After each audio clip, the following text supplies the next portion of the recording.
Bonjour, bonsoir. Je dis à moi venir expliquer nous mais comment nous sommes capables de préparer un bon légume militon. Moi, j'ai des têtes chaudes et puis j'ai militon papaye.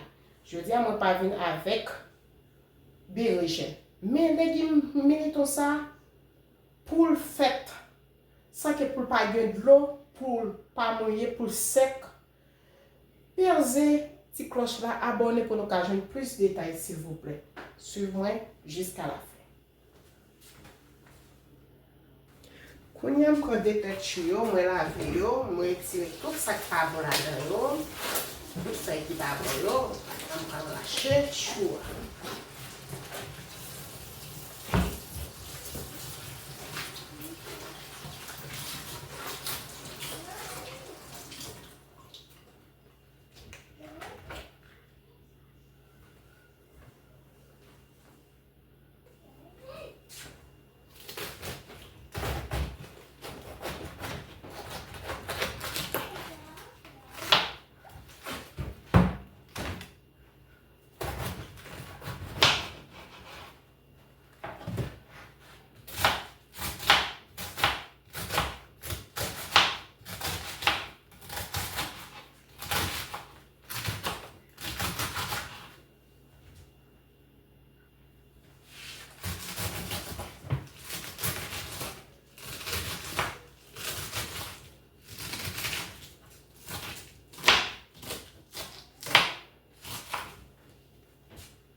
Gambino.